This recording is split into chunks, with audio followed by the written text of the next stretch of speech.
Hello friends, today is World IVF Day or 25th July বিশ্ব IVF দিবস।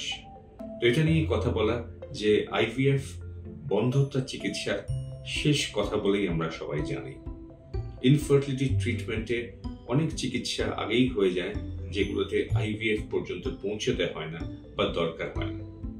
তো IVF কিন্তু কিছু বছরের মধ্যে সারা পৃথিবীতে প্রচুর প্রজন্ম নিয়ে এসছে এবং অনেক লোকেদের অনেক উপকার করেছে।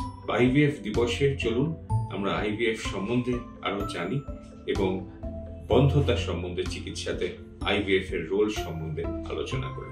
Doctor Basab Mukherjee, Ankuran fertility and fetal medicine centre. আজকে ওয়ার্ল্ড IVF ডে উপলক্ষে কিছু কথা বলতে চাই। মনে রাখবেন, যদি কোনো দম্পতি নিঃসন্তানহীনতায় ভোগে 1 বছরের ওপর, তাদেরকে আমরা ইনফার্টিলিটি হিসাবে চিহ্নিত করে থাকি।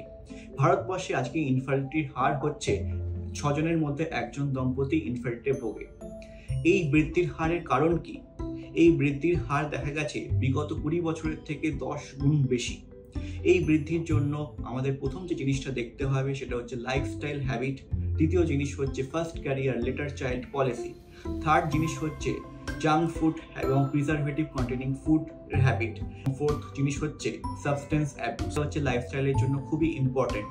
এবং যে জিনিসটা কখনোই বাদ দেওয়া যায় না সেটা হচ্ছে স্ট্রেস, যার জন্য আমাদের শরীরের হরমোনে নানা রকম চেঞ্জেস দেখা যায়। এগুলোর জন্য মনে রাখবেন যে অবশ্যই আজকে সায়েন্স এখন এতটাই ইমপ্রুভ হয়েছে যে বন্ধ্যত্বের ট্রিটমেন্ট খুবই সহজ। মনে রাখবেন, বন্ধ্যত্ব ট্রিটমেন্টে মোর দ্যান 90% বন্ধ্যত্ব কাপলই বাচ্চা সন্তান লাভ করতে পারে।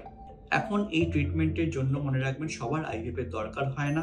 90%-এর কম লোকেরই IVF ছাড়াই বাচ্চা পসিবল হয়ে থাকে। মাত্র 10% লোকের জন্যই IVF এর দরকার পড়ে থাকে।